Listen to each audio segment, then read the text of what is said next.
This video is brought to you by Raycon True Wireless Earbuds. Stick around to hear more about them and also a special discount they're offering through my channel. So this is actually my first Wasteland game that I've played, but I did go back and look at some of the history of the franchise. The first one was released back in 1998, and no one was even born back then. That's a video game that somehow predates humanity. The sequel, Wasteland 2, was released in 2014, but that sort of skips over where the series went in the 1990s and 2000s. Interplay wanted to make a Wasteland sequel, but they couldn't because they didn't have the rights to it. So what did they create instead? A spiritual successor by the name of Fallout. Now this was OG Fallout, mind you, the isometric CRPG, not the open world 3D version that Bethesda would make with Fallout 3 and 4, and certainly not the broken, live service powered microtransaction infested corpse Bethesda is cynically propping up today in Fallout 76. Rather uniquely, Wasteland has this enduring legacy that spans over 30 years. Two different franchises, Wasteland and Fallout, three different developers, Interplay, Bethesda, and In Exile, and three gameplay styles, CRPG, single player open world RPG, and whatever the fuck you call this. It's odd that for a game as influential as this, there's not a lot of hype for it. You'd be forgiven for not knowing that Wasteland 3 is coming out this week or it's just released. I mean, I probably would have missed it had I not been sent a review code for it. It's actually published by Deep Silver, who haven't invested much in the way of marketing. This one is just kind of sneaking out the door, hoping that it gets noticed. Well, ladies and gentlemen, I have noticed this game. Wow, this is one of my favorite games of the year. I didn't know that I needed something like this until I started playing it. Each minute of the opening hours, I was convinced that at some point I would just lose interest in what is, on the surface, a very straight up and down classically inspired CRPG. Turns out the opposite happened. I don't think I've been this hooked on a game in 2020. I would just do these marathon 12-hour sessions like it was nothing. I was forcing myself to go to sleep because I had to get up the next day for Layman, and I was like, fuck Layman, I want to keep playing Wasteland 3. What I love most about Wasteland 3 is that it's an extremely subtle game. It never tries to be flashy, it never reaches for things it can't accomplish, it never puts you in some awkward half-finished mini-game or turret sequence because it feels like it needed more AAA magic. It's a game that focuses exclusively on the things it deems important, and in so doing is able to layer on depth, detail, and polish where it matters most. The world is small and yet has so much to discover. The story is narrowly focused yet provides a staggering amount of choice. The choices you make are straightforward, but their impact on the various branching storylines is always profound. The combat and progression systems are easy to understand, but their flexibility continues to surprise you deep into your playthrough. Wasteland 3 has a quiet confidence that will see it overlooked and dismissed by many, but that's their great loss.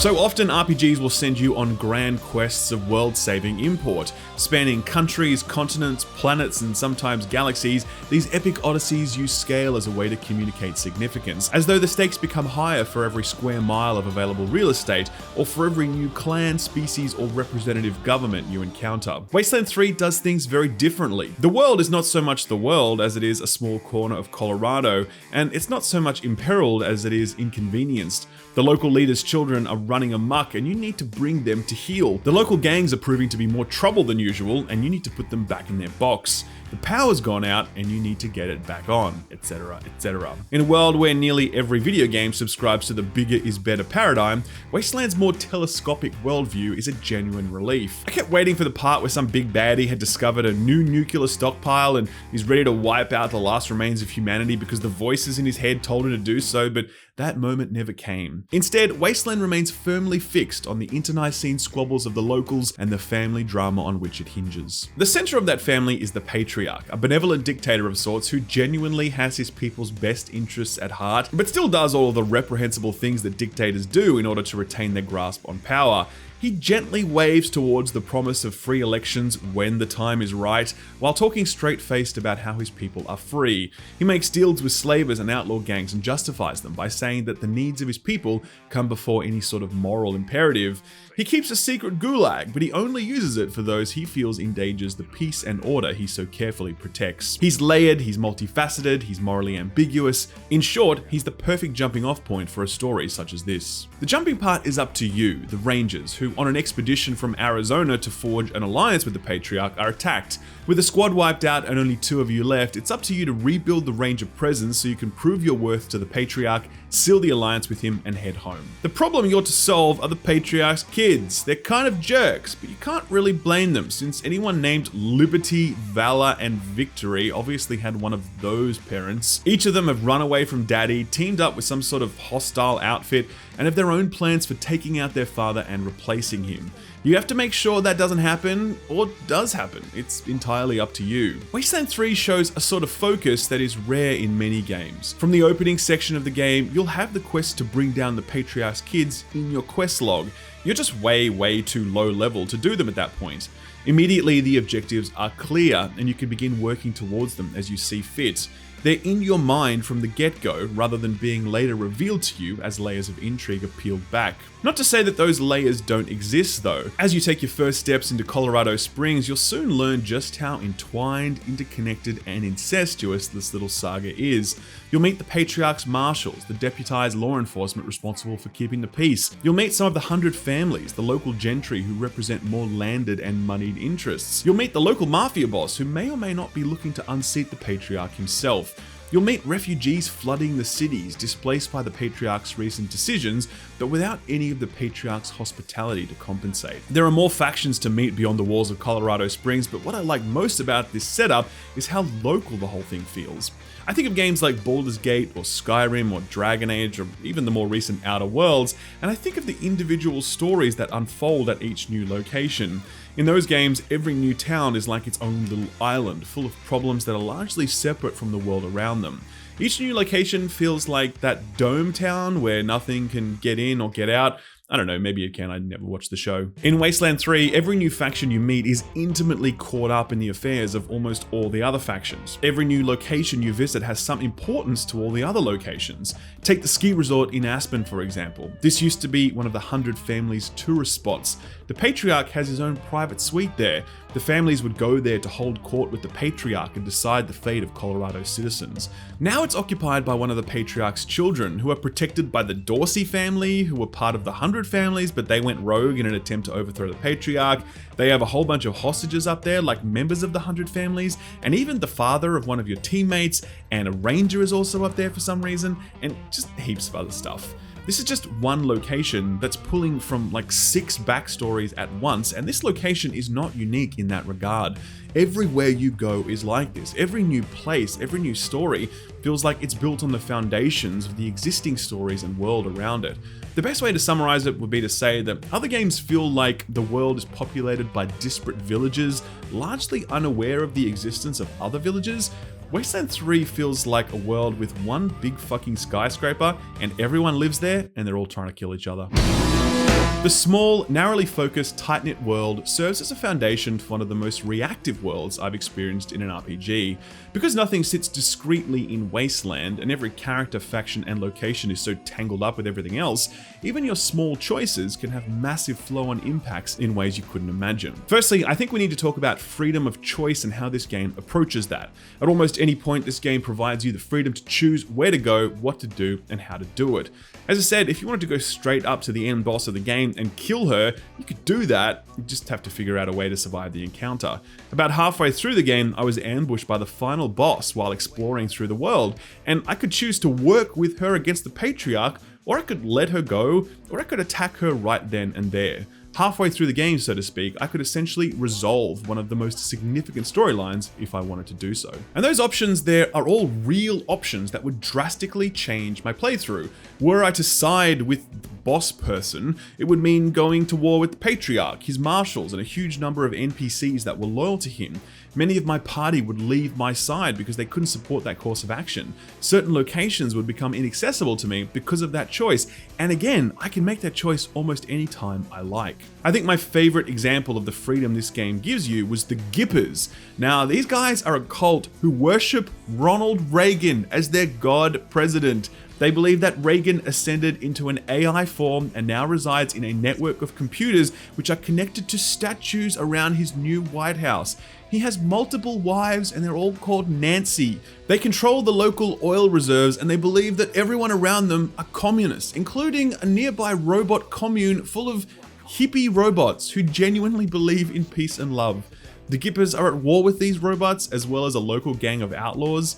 In this one mission alone, I can choose to prop up or destroy any one of these factions I just listed. I can destroy the Gipper and transfer his consciousness into a USB stick and merge it with that of the robot commune central intelligence. I can work with the gang to murder everyone, or I can join the Gippers and worship Ronald as my deity. There's so many potential outcomes for this one section, and those are outcomes connected to the broader story.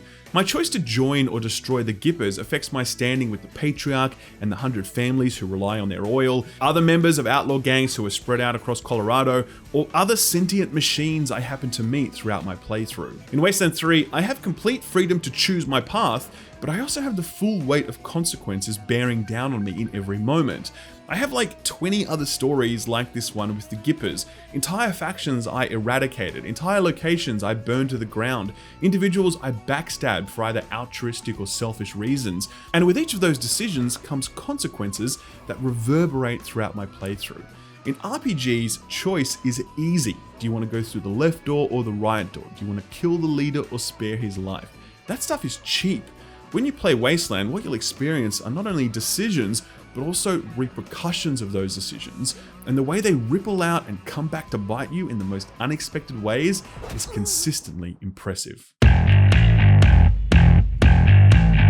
Just as the world and meta-narrative is defined by freedom of choice, so too are things like character building, party composition, and combat. As you can probably tell by now, Wasteland 3 is a turn-based, isometric, tactic-style RPG. The easiest, most shorthand explanation is take the world of Fallout, which actually came from Wasteland, combine it with the character-building RPG elements of games like Dragon Age Origins, and then combine all of that with XCOM combat. That's Wasteland 3. Character creation is the starting point. You're given several pre-built characters with their own backstories, and they're perfectly fine all-rounders, but you can also create your own characters, which is what I did.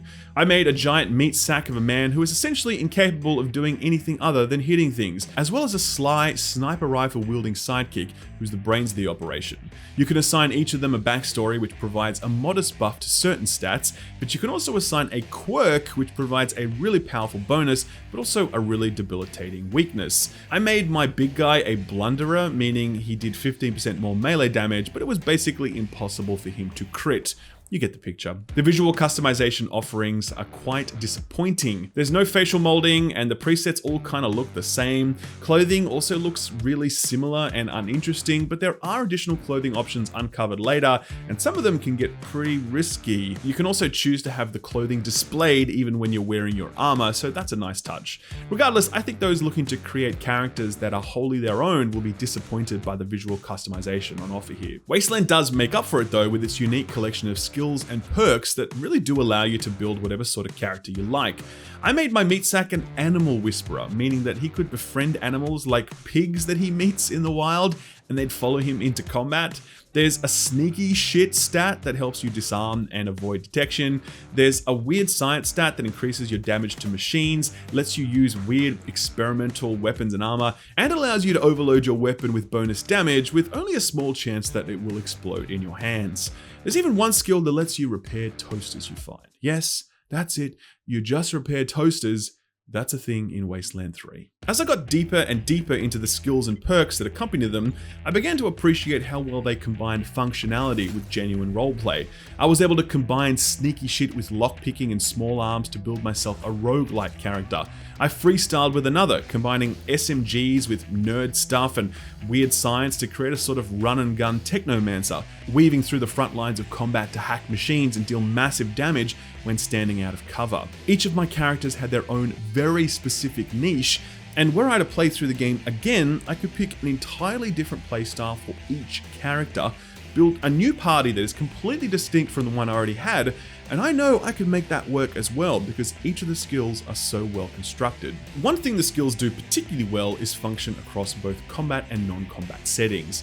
Outer Worlds did a fantastic job of this, ensuring that your more socially focused skills also had an impact during combat. It's the same with Wasteland, where the majority of your skills will provide utility in a variety of settings. Survival, for example, will not only increase your damage against animals, but it will also make it easier to avoid random encounters on the world map should you wish. If I have one complaint, it's that there aren't many skill checks that are closed off to you, so long as you spread your skills far and wide across your characters. You have 6 people in your party, and with some basic common sense, you can cover off every lock that needs to be picked, or dialogue option that needs to be clicked on, or computer terminal that needs hacking, or hidden treasure that needs discovering. It almost feels like there are too many skill points being handed out, or perhaps too many people in your party. I never found myself having to compromise much. I felt like I could just do everything because I built my party for that, and given that I sort of fumbled my way into that, it didn't really feel like I earned it. I don't think an RPG that demands so much choice and weighs so much consequence should feel like every single path is open to me all the time. I would have liked to have been pushed a little more than I was.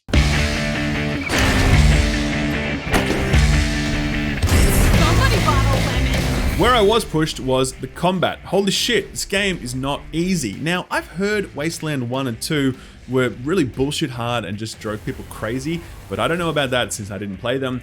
Wasteland 3 is absolutely not what I would describe as bullshit hard, except in a very few specific circumstances where it really feels like the game is taking the piss with the way it starts encounters. Otherwise, the game is a challenge, but not one that I think people will find unfair, at least on normal difficulty. If you've played XCOM or Gears Tactics or the best of the genre, Mario Rabbids, you'll know how all of this works. There isn't a huge amount to say about it, to be honest, since none of it's really stand out or really different or unique compared to what you've experienced before. It's definitely functional, it definitely works really well in fact, but it is that turn-based, tile-based, squad-based gameplay that you're looking at. What's different though, and what I hadn't experienced in games like XCOM, was the resource management aspect that comes from journeying across the wasteland or going deep into a dungeon where you might not emerge for 2 to 3 hours. When you do that, you need to plan what to bring with you. Running out of ammo or medical supplies halfway through clearing an enemy base is fine because you can just walk out and restock back at a base, but it's just better if you can plan ahead for that stuff. I messed this up a lot at first, not tracking my ammo or my meds, but after a while planning my expeditions became second nature, and I found it deepened my sense of immersion considerably. One very minor but utterly transformative feature was the approach to inventory management. Wasteland sets itself up as a game valuing immersion, demanding ammo reserves be maintained, that each wound be treated by the appropriate bandage or salve, that indulgences like fast travel be eschewed in favor of good old-fashioned slow travel. For this reason, I very much imagined that Wasteland would impose strict inventory limits, forcing me to carefully choose what I take into the field and what I leave behind. Surprisingly, this is not the case at all. Wasteland 3 has unlimited inventory size. That's it. No caveats or rules or exclusions apply. You just carry as much as you like and you never have to prune your inventory. I just cannot stress to you how much this enhanced my enjoyment of this video game. Barring a few very specific examples, I have never ever enjoyed sitting on a menu, staring at my items and agonizing over which I should keep or which I should throw away. Yet for some reason, so many games needlessly bog down the experience with this restriction. I spent so much time needlessly fighting my inventory in Horizon Zero Dawn. That game would have been like 80 times better were it not for that inventory management bullshit. I'm so unsure why developers think this stuff is fun or it makes their games better, when 99% of the time it just doesn't. Wasteland 3's inventory meant that I had the freedom to just play the game uninterrupted. There was never a need to block out huge chunks of time for inventory admin. No interruptions mid-mission to sift through my junk collection, trying to compare the prices of tin cans and pig intestines to see which would fetch a higher price at the vendor.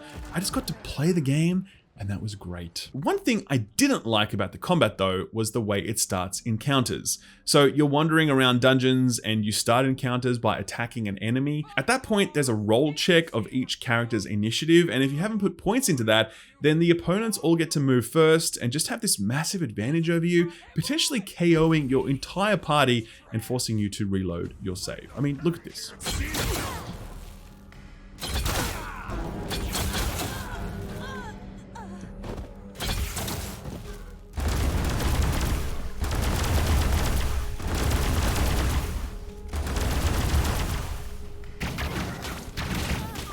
This sort of stuff forces a lot of save scumming, which really takes you out of the experience, I think. I get that the developers wanted the tension that comes with starting an encounter, and it shouldn't necessarily be the case of you always starting with the advantage, but the way it currently works just sucks basically. It's inelegant, it's often unfair, and produces really unfun play patterns like reloading your saves. It's authentic to the D&D dice roll experience, but given that this is literally the only complaint I have about combat, it just feels like something should have been done to change this up. Now there's two awesome things I want to highlight as we get towards the end of this review. The first is you can play through this entire game co-op. Now I didn't do that because I was playing in the review window and I had no one else to play with, but you can do that. Apparently you can go off and do your own thing, like totally separate from the other person you're playing with. I actually don't know how all of this works, to be honest with you. I only watched the trailer and it looks really cool, and I wish I could have played it co-op because they've clearly put a lot of work into this stuff. So yes, co-op, it's a thing. If you have any mates, go and check it out. Secondly, I want to talk about the voice acting in this game. Voice acting plays an important part in making Wasteland 3 a contemporary and accessible CRPG. One of the principal reasons I've struggled to connect with this genre as of late is the sheer amount of reading involved. As beloved as Pillars of Eternity is by its fans, I know I wasn't the only one that bounced off it due to the intimidating walls of text constantly being thrown at you. There's nothing inherently wrong with that, by the way, but for me, there's a balance that needs to be struck, and PoE just didn't land that, and I suspect that's a large part of the reason that the future of the series will be a first-person cinematic RPG in Avowed. Disco Elysium is a game I did stick with because while it is largely text-based, its economy of words and the genuine brilliance of its writing made it much harder to put down. Even then, many simply didn't enjoy it because of its lack of voice acting. Wasteland 3 is entirely voice acted. Every single line of dialogue is voiced, meaning that you can either read along at your own pace or just sit back and listen to it all. I love that job. You hear that, Larry? Fuck you! It also helps that dialogue displays the same conciseness that Disco Elysium did.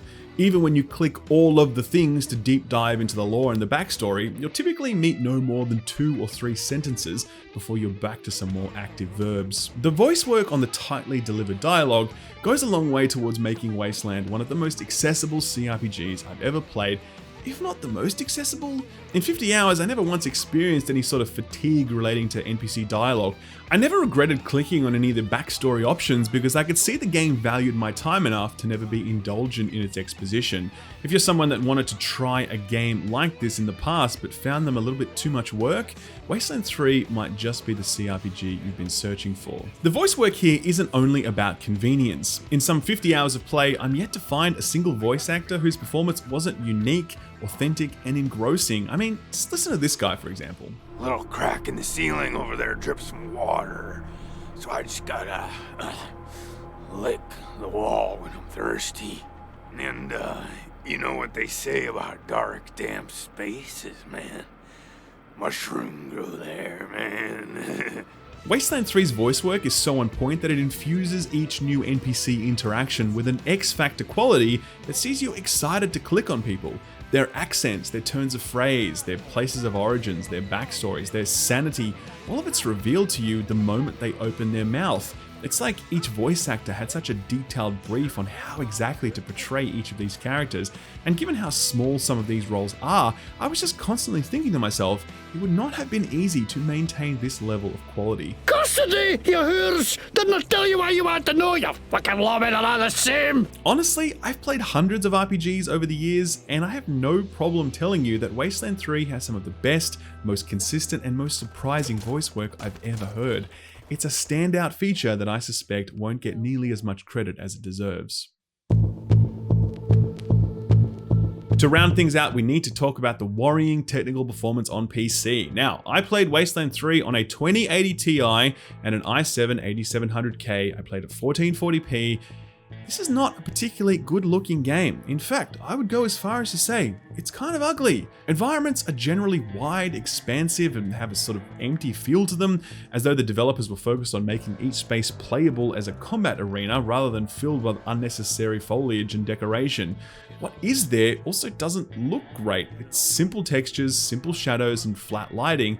Character models kind of look blocky and weird and have weird pasty skin. Their armor looks bad, lacking in any detail or flair that would see you falling in love with a specific weapon or piece of armor. Even with all of this simplicity, Wasteland 3 still found a way to run like absolute ass on my PC. Running the game on Ultra was just unpleasant, generally hitting like 30 to 40 frames max with regular frame drops. I had to drop it down to high, which kept me at around maybe 40 to 50 frames, 40 to 60 frames most of the time, but even then, frame drops were still common. This was the start of my issues though.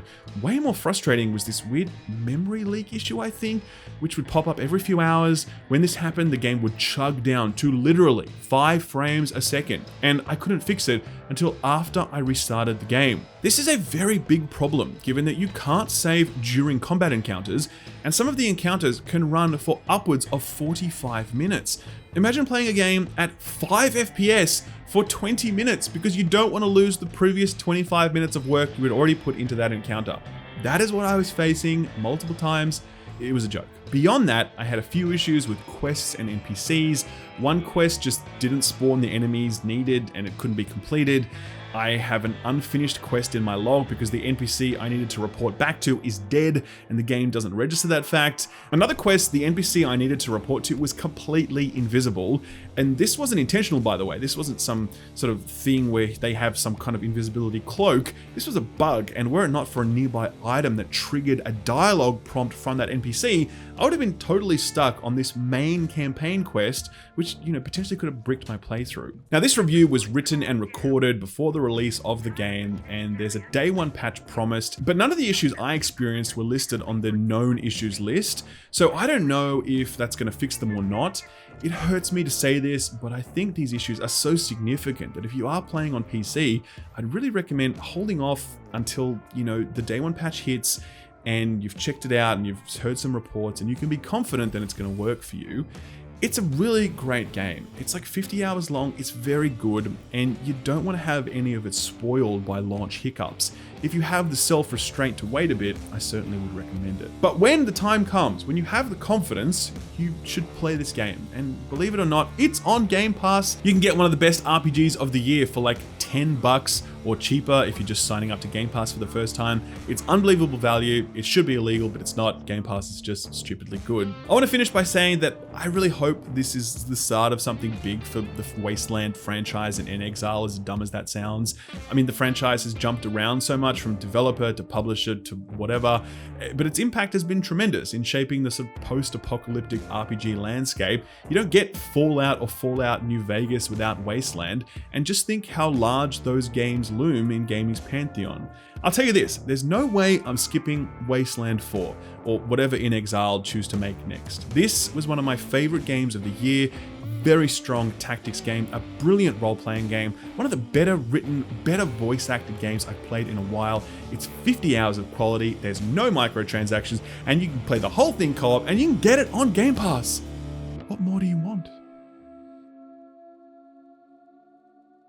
Before we go, this video is brought to you by Raycon True Wireless Earbuds. Now, I have been using these since the start of the year, and they're basically just a part of my day now. Like, I don't go anywhere without them. I don't really do much without them. Whether it's going for a walk or going to the gym or just working from home or chilling out, I typically have my Raycons either in my ears or very close to me. Their everyday E25 earbuds are their best model yet. They come in a wide range of colors, have 6 hours of playtime, seamless Bluetooth pairing, more bass, and a more compact design that gives you a nice noise isolating fit. They also don't have any of those weird dangly wire things that some wireless headphones do. I don't know why they have that, but... Best of all, Raycons are about half the price of other competing wireless earbuds on the market, and they sound just as good, if not better. Like, trust me, I honestly have used a few of the other ones, and they were twice as expensive, and they didn't sound twice as good. Raycons sound excellent, and they are literally half the price. It's pretty damn good value. To get 15% off your order, visit buyraycon.com/skillup, or just click the link in the description below. Thanks to Raycon for sponsoring the video, and thank you for watching it. Thanks for watching my video. If you liked it, give it a thumbs up. If you didn't, give it a thumbs down so I know to do better for next time. If you enjoyed yourself, consider subscribing, and if you really enjoyed yourself, maybe consider hitting that notification bell so you never miss a video. You can see my patrons here on the left. They're awesome. They're amazing. If you want to join them, check out my Patreon page.